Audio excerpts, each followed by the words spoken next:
Alhamdulillah, terima kasih kepada Ustazah Dr. Zila Sa'ari atas penjelasan yang sangat sangat ringkas tetapi padat. Alhamdulillah. Dan saya memang teruja lah, memang buku-buku ni semua memang bila kita tengok satu-satu memang rasa tak berkesempatan untuk kita nak discuss dalam satu bentuk ni kan. Ini pun baru mukadimah tapi rasa banyak lagi kan nak terangkan. Jadi saya beri kepada Dr. Har untuk Dr. Har sebagai conclusion, dan kalau ada Dr. Har nak discuss, dipersilakan Dr. Baik. Okey, alhamdulillah. Hadijah, boleh dengar ya suara Dr. Har? Boleh. Boleh Dr. Har. Jadi kalau kita lihat hari ni perasaan Dr. Har ni lagi orang kata berbunga-bunga daripada yang minggu lepas. Maknanya dia memang minggu lepas tu kita suspend lagi nak tahu yang 3 lagi jilid. Jadi ni bila dah complete bila dah sempurna ni, Dr. Har rasakan bahawa mudah-mudahan macam yang dinyatakan Lizal tadi ini dan oleh Ustazah Fatimah Syarah tadi, mudah-mudahan inilah rezeki pada 27 Ramadan ini ya. Satu petanda yang sangat baik. Mudah-mudahan kupasan buku ini dan jilid ini sebenarnya akan memberikan banyak pencerahan kepada banyak sangat aspek yang sebelum ini mungkin kita tercari-cari di mana agaknya yang nak kita dapatkan ya, satu huraian ya, yang tadi tu daripada jilid 1 sampai jilid yang ke-6 ni kan, Dr. Zila memang sangat konsisten, rujukannya hanyalah Al-Quran dan Sunnah ya, dan tak tahulah, rasa macam di hati ni rasa selama ni kita macam meraba-raba dalam kegelapan, tapi inilah dia ya, satu peluang untuk kita mendapatkan pencerahan tu. Memang kena cerah betul-betul ya, macam ya, supaya kita tidak lagi kerana kalau kita lihat banyak sebenarnya amalan ataupun yang kita dah laksanakan dan kita ambil ya, sebagai itulah dia Islam, tapi sebenarnya bila kita lihat balik banyak di situ sebenarnya salah faham ya, salah tanggapan, dan tadi tu benda-benda yang furuk itu kita jadikan dia alasan dan dalil kepada ya, mengatakan sesuatu yang lebih besar. Jadi akhirnya tak terkejutlah kita kalau misalnya dalam masyarakat kita hari ni terlalu banyak ya, kebejatan ataupun masalah yang nampak gaya macam tidak ada kesudahan. Sebabnya kita tak mencari. Kalau doktor ni kita guna macam ni je, Dr. Khadijah. Kita orang tu sakit, kita tak diagnose dia dengan diagnosis yang betul, maka tentu ubatnya pun ya bukan ubat yang betul. Jadi orang tu sakit ajalah. Yang kita ni dok pelik, kenapanya ni kita dah dok bagi macam-macam ubat ni ya. Jadi mungkin saya pun nak mengucapkan tahniah kepada moderator Dr. Hadijah kerana dia memang diberikan ya untuk 10.30 tu dia berhenti. Jadi 10.31 tadi berhenti. So saya sangat kagum dengan disiplin ya asatizah yang ada, sebab kalau kami di sains ni memanglah kalau nak bercakap tu dia bagi 8 minit je. Jadi tanggapannya begini, kalau lebih 8 minit tu dah mengarut dah. Begitulah. Jadi ini juga adalah satu macam ya, mudah-mudahan dalam disiplin ilmu kita ni bila kita diberi masa ya 20 minit, kita kena cari apa dia yang sebenarnya yang paling asas yang nak disampaikan. Dan saya rasa para asatizah semua telah menunjukkan satu contoh teladan yang sangat baik. Soalnya kadang-kadang bila majlis ilmu tentang aspek diniah ni dia melet-lerit begitu kan, jadi macam panjang ya, dan seringkali mungkin lebih banyak masa itu patutnya dapat dimanfaatkan. Jadi oleh sebab tu Akademi Dr. Har akan menyampaikan format dia begini. Maka yang 3 itu ya, maknanya di jilid 1, 2, 3 dia akan setiap bulan itu akan dihuraikan oleh 3 panelis yang dah kita berikan assignment tu lah. Jadi maknanya salah seorang daripada dan juga 3 lagi yang seperti hari ini, maknanya kalau Ustazah Maznah tu jilid 1 tu memang expertnya dia lah kan, ya? Jadi untuk jadikan rujukan ya, dan macam Dr. sebenarnya bila Dr. Zilal terangkan tu rasa ringan bahu ni Zilal, sebabnya sekarang ni ada orang lain juga yang akan ambil baton tu ya, supaya dan yang lebih Dr. rasa sangat bersyukur tu kerana kali ni bukan lagi doktor, maknanya sekarang dah pass over kepada asatizah, doktor juga tu, Dr. Zilal, yang mungkin yang Dr. Yakin akan dapat membawanya kepada satu lagi tahap yang lebih dengan credibility yang ada, insya-Allah kan. Jadi Dr. Han nak merumuskan sikit Lu Hadijah, Dr. ada sikit slide ni. Dan sebenarnya apa yang kita nak rumuskan di sini adalah sekejap. Boleh nampak ya slide saya, Hadijah? Okey ya. Boleh ya? Ni Dr. akan bertanya tu sebabnya saya tak nampak dah yang lain, saya nampak saya punya slide saja. Boleh dah nampak ni. Okey. Okey, alhamdulillah. Jadi dalam konteks ini ini adalah maknanya 3 yang jilid yang 3 terakhir lah, maknanya kita bahagikan kepada 2. Kalau kita lihat jilid 1 dan 2 dan 3, sebenarnya di situ adalah satu aspek pengenalan tentang bagaimana wanita itu kena mengambil tempat di dalam masyarakatnya. Jadi pembebasan wanita itu adalah daripada tanggapan bahawa wanita itu kena disimpan di rumah. Maknanya wanita ni tak payahlah terlibat dengan ruangan sosial itu, ruangan umum tapi medan umum. Tapi daripada jilid 1 kita dapati memang itu tidak berlaku sebenarnya. Dalam jilid 1 diberikan segala dalil bahawa wanita memang kena turun padang, wanita memang kena mengambil tempatnya dan dalam jilid kedua adalah tentang segala cerita-cerita tentang para sahabiah dan apa peranan yang mereka mainkan satu penceritaan yang sangat objektif bukan hanya cerita-cerita untuk membuai emosi kita sangat tepat apakah peranan-peranan yang dimainkan ketika itu.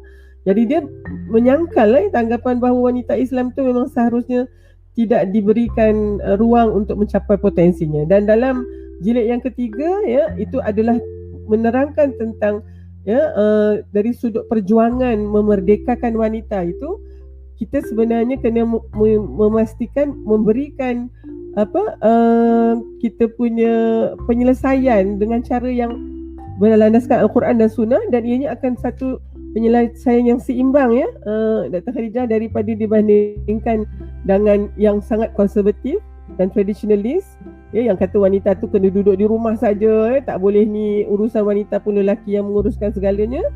Dengan yang satu lagi ekstrim iaitu kelompok feminis, liberalis yang respon kepada keadaan yang menekan itu. Jadi apakah dia sebenarnya penyelesaian Islam? Jadi yang itu yang dihuraikan oleh Dr. Alwani Ghazali dalam Tahrirul Mar'ah ini jilid yang ketiga. Hari ini kita lihat pula dalam konteks aplikasi. Maknanya kalau kita lihat kita kena sekarang ni bila kita katakan baik wanita muslimah memang mengambil bahagian yang aktif dalam bangunkan masyarakat dia. Tapi kita kena sekarang ni jelas bagaimana Islam itu membimbing. Dia bukan hanya mengatakan wanita keluar kena terlibat, tapi tidak ada di situ bimbingan.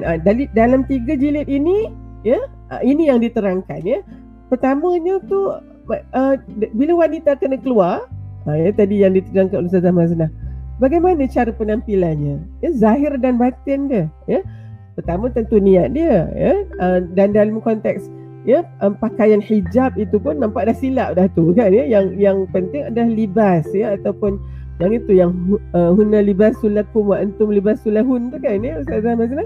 Jadi makna libas itu mesti lagi perlu diterangkan supaya mungkin hari ni Ustazah kita ni kan agaknya kerana kesilapan kita memahami tentang itu, bila wanita terjun di dalam masyarakatnya tanpa kefahaman dan berpegang kepada garis panduan yang ditentukan oleh Al-Quran dan Al-Sunnah itu, maka kita jauh tersempang. Maknanya mungkin kita menjadi salah satu elemen yang menimbulkan lebih banyak fitnah agaknya. Dan penyelesaiannya bukannya wanita itu kena masuk balik ke dalam rumahnya dan dikunci atau diasingkan dalam konteks cara dia berpakaian dan seterusnya. Jadi yang itu tu adalah untuk membimbing kita apabila wanita keluar ke dalam masyarakatnya, bagaimana dia harus penampilannya, perhubungannya, cara dia memimpin dan seterusnya Dan saya rasa Ustazah tentang yang ni tentang niqab itu adalah sebahagian perhiasan. Itu satu yang satu yang saya kira membawa satu pandangan yang berbeza dengan setakat yang ada ini. Baik. Kemudian yang saya katakan tadi dalam 3 jilid ini adalah tentang aplikasi. Seterusnya yang selalu dinyatakan bila wanita itu keluar daripada rumahnya tu nanti, bagaimana dengan rumah tangganya, bagaimana dengan keluarganya, bagaimana dengan peranan dia sebagai isteri, bagaimana peranan dia sebagai dengan ibu, ya. Jadi dengan itu di dalam jilid 5 ini diperjelaskan, ya, daripada awal wanita itu mula memikirkan tentang perkahwinan, ya, bagaimana dia patutnya dipinang, usia yang bagaimana, kemudian apakah hak dia, mahar itu untuk apa, ya. Peranan tadi yang saya suka yang Ustazah Fatimah Syah katakan, peranan di situ adalah seimbang, maknanya walaupun lelaki mungkin diberikan qawamah atau kepimpinan dalam keluarga, tapi dia tidak akan mampu, ya, tanpa kepengikutan yang berkualiti tinggi daripada isterinya dan anak-anaknya. Dan ibu tu juga sekiranya dia perlu menguruskan rumah tangga, ya, dia juga tidak mampu melakukannya sendirian. Itu konsep yang sangat penting untuk kita ketengahkan. Dan apabila kedua-dua suami dan isteri ini ta'awun, maka tentu sekali, ya, kepimpinan itu berupa kolektif, dan itulah juga nanti yang akan terjemah dalam konteks ta'awun di dalam ruang medan umum juga. Ya, jadi apa yang berlaku dalam rumah itu kena orang kata dah jelas, maka dengan mudah itulah juga yang kita boleh replikasikan dari sudut tanggungjawab, ya, dari sudut peranan, dari sudut hak, ya, apabila kita berada di tengah-tengah masyarakat, menjalankan peranan kita sebagai ahli masyarakat, ya, yang membangunkan ummah. Dan, ya, di dalam jilid yang ke-6 ini satu pada saya satu usaha yang sangat berani, ya, untuk single out. Sebab selalunya aspek seksualiti ni, ya, Dr. Zila, dia akan terselitlah kat celah-celah gitu. Oh, tapi sebelum tu, ya, saya sebenarnya sangat merasa dengan izin disturb, ya, ataupun saya rasa terganggu, ya, apabila Ustazah Fatimah Syah mengatakan ada yang tercicir di dalam bab yang diterjemahkan itu, dan saya harap ianya tidak dilakukan dengan sengaja. Tapi insya-Allah saya kira ni Ustazah kita akan bincangkan lagi. Kalaulah misalnya bab poligami itu tercicir dari sini, so saya rasa tanggungjawab kita, dan saya mengambil secara Akademi Dr. Har untuk mungkin menterjemahkan yang itu tu sebagai suplemen kepada jilid buku-buku yang ini, ya. Jadi malahan saya rasa mungkin setelah kita perbahaskan begini, saya memang kira, ya, pandangan dan kupasan yang diberikan oleh asatizah yang 6 orang ini patut juga, ya, menjadi satu landasan untuk kita menterjemahkan, ya, buku ini secara bebas pula. Maknanya ini adalah dari sudut teks yang ni, kan, tapi kupasan daripada 6 asatizah ini harus dibukukan. Dan ketika tu Ustazah Fatimah, agaknya bab poligami itu memang kita kena masukkan, ya. Saya rasa itu tanggungjawab kita, ya. Dan ini menjadi satu misi pada saya yang mesti dipikul oleh kita semua ni lah, yang ya, mengenengahkan rujukan ini, ya, ke masyarakat. Ya, saya sangat terkesan sebenarnya, terganggu, ya. Dan tentang aspek ini tadi, saya balik kepada jilid yang ke-6, ya. Jadi inilah dia sekarang ni, selalunya kita punya macam yang Dr. Zilal kata, panduannya untuk tarbiyatul aulad fil Islam, selalunya memang itu yang kita lihat dalam bab 7, ya. Tapi itu adalah untuk pendidikan seksualiti kanak-kanak. Dan saya selalu nyatakan bahawa pendidikan seksualiti adalah pendidikan sepanjang hayat. Ya, maknanya wanita, lelaki, dia kena tahu bahawa keperluan dan juga, ya, dalam aspek seksualiti ini dia berubah mengikut umur dan keadaan hidup kita. Dan bagi wanita tentu sekali apabila dia hamil, apabila dia melahirkan, ya, kemudian dia nak bersedia untuk kehamilan yang satu lagi, aspek seksualiti ini sudah lama sangat terbiar dan mungkin disebabkan oleh malu tadi tu. Tapi pada saya, ya, hari ini, ya, kita di Akademi Dr. Har dan asatizah yang terlibat, khususnya Dr. Zilan, memikul tanggungjawab ini untuk melihat ke dalam aspek ini dan kita mengupasnya daripada perspektif wanita. Ya, jadi maknanya kita tidak perlu, bukanlah kita terima kasihlah kepada asatizah kita yang yang selama ini banyak berbincang, tetapi agaknya kalau bukan wanita sendiri yang memberi kupasan ini, dia mungkin memberikan ruang pandang yang sedikit berbeza. Akhir sekali, inilah dia sebenarnya aspirasi Muslimah 4.0 tu. Apa sebenarnya yang nak kita capai di hujung itu kita nak menonjolkan citra dan imej wanita Muslim yang Muslimah yang progresif, yang intellectual, yang contemporary. Maknanya segala yang berlaku di dalam hidupnya tu dia mempunyai ilmu terhadapnya, dan ini sebahagian daripada pencerahan tentang ilmu, tentang cara dia berpakaian, cara dia mengendalikan rumah tangganya, seksualitinya sendiri dan salah satu lagi ciri wanita itu adalah sentiasa ceria dan penuh dengan keyakinan diri. Yang keduanya, untuk meningkatkan kesedaran bahawa kesejahteraan dan perlindungan yang dibawa oleh syariat Islam itu adalah untuk kehidupan manusia sejagat. Saya kira kalau misalnya kita telah memperhalusi apa yang insya-Allah selepas ini dengan aspirasi Muslimah 4.0 ini dengan Tahrirul Mar'ah ini kita kupas, maka kita akan lihat betapalah Islam itu sangat memberikan panduan daripada sekecil-kecilnya hinggalah kepada sebesar-besarnya, dan itu adalah untuk kesejahteraan hidup kita dunia dan akhirat. Yang ketiga, apabila Muslimah itu sudah mempunyai keyakinan diri begini, tentu sekali kita perlu mempengaruhi pandangan umum dan pembuatan keputusan serta polisi yang khusus ni berkaitan dengan kehidupan kita. Dan akhir sekali kita akan menjadi juru bicara wanita Islam. Kita tidak perlu lagi orang lain yang membicarakan tentang wanita Islam apabila kita mampu mengutarakan pandangan yang seimbang matan wasata, kerana itulah sebenarnya yang kita alami sebagai wanita Muslimah. Jadi saya rasa itu saja untuk rumusan, dan saya kita tengok juga sebenarnya kita ada masalah sikit Khadijah, dalam konteks kita punya teknikalnya di Facebook. Jadi kita hanya ada di YouTube lagi ni. Jadi mungkin Doktor? Doktor ada masalah internet rasa. Ada putus-putus Doktor? Dan kalau kita YouTube tu macamnya yang apa nama? Okey, saya balik. Okey. Mungkin ada gangguan sikit internet ni. Tapi maknanya walaupun kita tengok bilangan yang melihat tu mungkin tak sampai pun 50, tetapi sebenarnya kita tak perlu risau, sebabnya bila sesi-sesi begini ni sudah ada di dalam media sosial tu, insya-Allah dia ni akan rolling lah. Dan insya-Allah itu harapan kita, mudah-mudahan kita akan dapat mempersembahkan satu aktiviti ilmu yang akan kita persembahkan kepada umum, khususnya kepada wanita di Malaysia ini, untuk menjadi satu sumber pencerahan kepada semua aspek kehidupan, insya-Allah. Itu saja dulu Dr. Khadijah, terima kasih banyak di atas moderationnya. Saya kembalikan pada Dr. Khadijah untuk buat kesimpulan dan seterusnya. Terima kasih banyak kepada Dr. Har, Dr. Harina Siraj kerana memberikan rumusan yang sangat pack lah, dan saya pun rasa teruja lah untuk nak tahu apa yang selepas ni. Dan tahniah dan terima kasih lah kepada Akademi Dr. Har ni, sebab bagi macam-macam kan, rasanya fokus yang ni pun banyak lagi sebenarnya yang perlu kita belajar kan.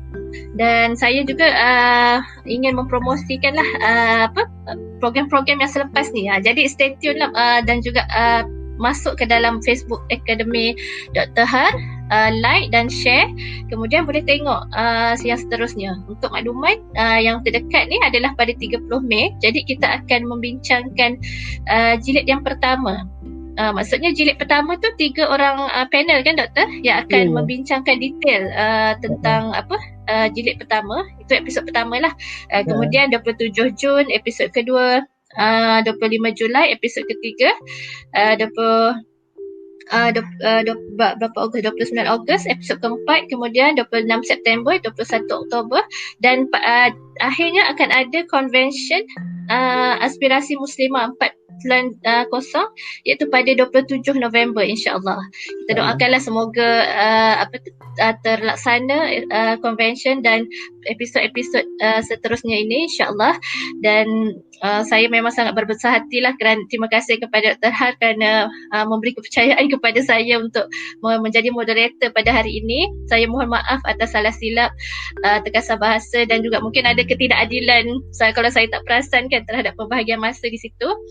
Terima kasih kepada Ustazah Mazna, Ustazah Fatimah Syarha dan Ustazah Dr. Zilal kerana memberi ruang masa di sini.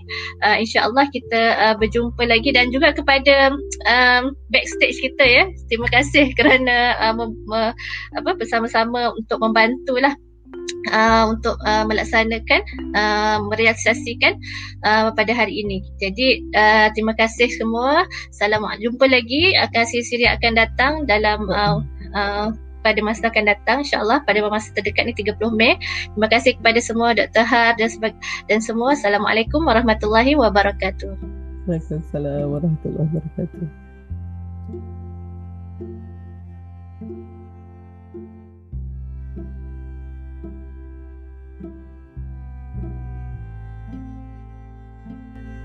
Thank you.